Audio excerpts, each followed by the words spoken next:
Then, just as soon as we can trust the sea, as soon as the air allows us tranquil waters, and while the south wind, softly whispering, invites to journeying, my comrades crowd the beach to launch our fleet. We leave the harbor. Our eyes have lost the cities and the land. Mid-sea, a sacred island lies, loved by the Nereid's mother and Aegean Neptune. The grateful archer god had found it drifting around the coasts and shores.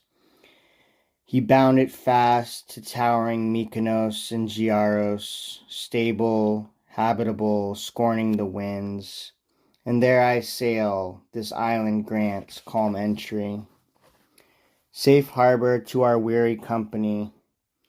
On landing we revere Apollo's city.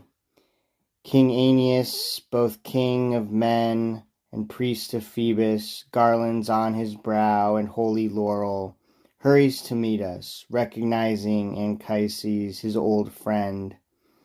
We clasp right hands in greeting, and we pass beneath his roof.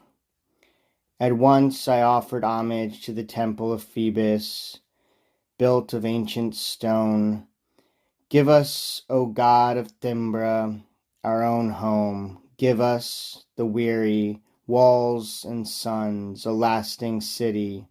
Preserve the second citadel of Troy, the remnant left by Greeks and pitiless Achilles. Whom are we to follow? Where are we to go to found our home? Father, give us an omen entering our hearts.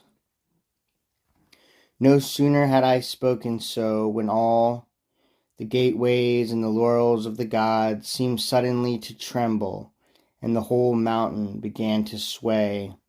The tripod moaned, the sacred shrine lay open. We bow low upon the ground, a voice is carried to us. O iron sons of Dardanus, the land that gave you birth, the land of your ancestors will welcome you again. Return to her generous breast. Seek out your ancient mother, for there Aeneas' house will rule all coasts, as will his sons' sons and those born of them. So said Apollo. Our great joy was mixed with turbulence. All ask, where are those walls to which Apollo calls the wanderers, asking for our return? And then my father thinks back upon his memories of old. O chieftains, listen, understand your hopes, he says. Out in the middle of the sea lies Crete, the island of great Jupiter. There is Mount Ida, a cradle of our people. The Cretans have 100 splendid cities, the richest realms. If I remember rightly what I have heard, our greatest father, Teusa, sailed out from Crete to the Rhaetian coasts, and chose a place fit for his kingdom.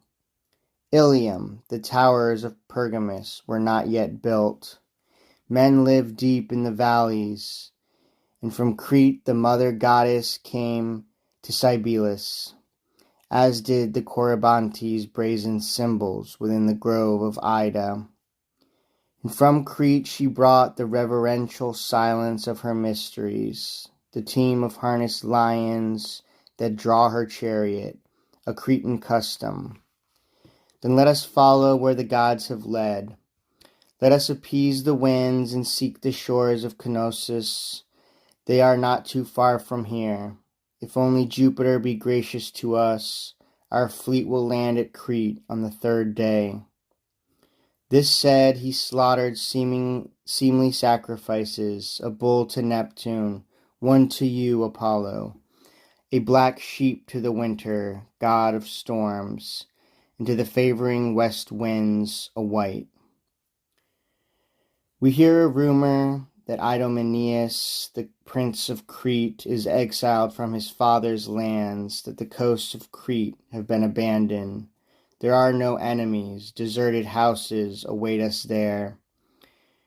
We leave the port of Delos and wing across the sea, skimming past Naxos, where on the hills Bacchantes wanton, past the green Donusa and Olearos, and snow-white Paros and the Cyclades, that stud the waters through excited seas that foam at frequent islands.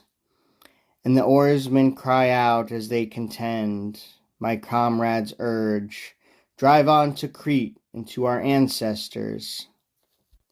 The wind wakes at our stern, at length we glide on to the ancient coasts of the Curetes. There eagerly I raise the longed-for city's walls, and I call it Pergamum.